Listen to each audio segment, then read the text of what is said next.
I'll recognize myself for 5 minutes. Primarily, I'm going to speak to you right now, Mr. Carstens.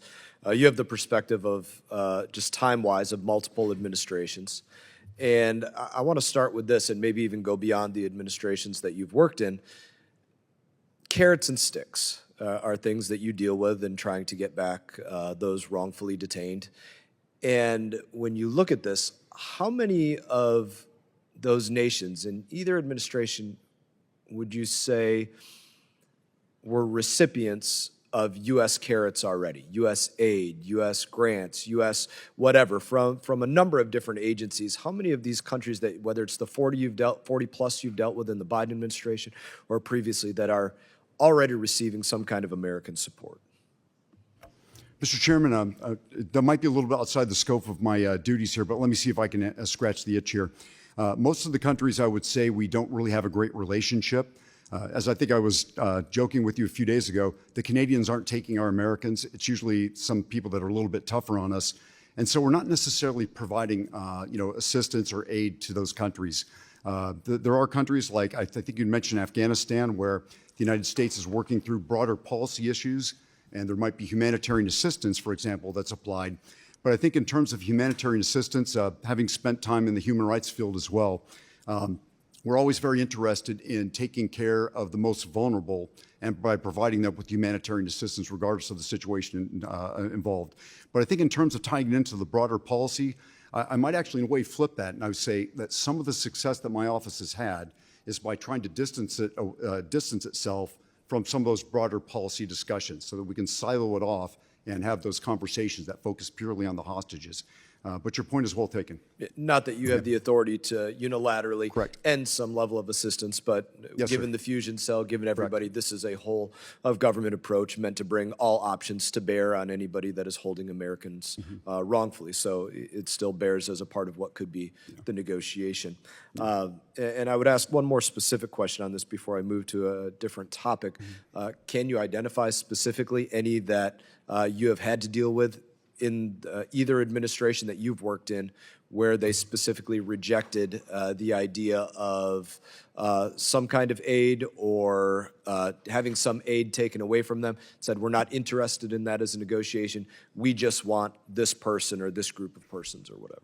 Mr. Chairman, yes. I've had that happen before. I can think of negotiations where we went in hoping that a certain policy option, in this case we decided a policy option might be the way to go forward, and yet putting that on the table, the other side wanted to conduct a person-to-person swap. I think as we talked, we try to take a look at many options, and at times we want to do something that's not necessarily a person-to-person swap because they're so unpalatable. But I have had times where we've tried something that's a little more policy-related, and the other side's rejected it and pushed us back into the realm of person-to-person swaps. PPD 30 speaks about incentivizing behavior, right? And we could be incentivizing things in either direction. And so it's certainly a thought that if somebody is rejecting aid as a carrot or is already receiving aid and does not care if that is removed, we should incentivize that behavior, that we will recognize that and make sure that that is removed or never offered to them because that has been their policy. Like I said, I do want to move to something different. If you look again over your tenures, can you give us an idea of how detainment, wrongful detainment, has evolved over the years that you've been a part of this directly or even what you've studied it historically with your predecessors? Yeah, Mr. Chairman, I think when I was in the Trump administration, we didn't yet have the Levinson Act, and it was more of just trying to make a good calculated guess as to whether someone was wrongfully detained or not. On the hostage side, in a way, a little bit easier because just of the process there, which of course Rajman could talk about. But when I showed up, we had roughly about 30 cases. I think there was a time during the Biden administration that we went up to 54 cases, both of hostages and wrongful detainees. And here's what's interesting, because you talked about that incentivization. If we were to make a swap, then you would think, it's common sense actually, that our numbers would keep going up, that the other side would figure out that this was a way to leverage us and they would keep taking Americans. But strangely, I've gone from 54, I'm now in between 20 and 30, so our numbers are actually starting to go down. One thing I'd love to do as time goes on is really throw some heavy research resources into this problem set so that when I say something before a body like this, we have the mathematics and the hardcore research to back it up.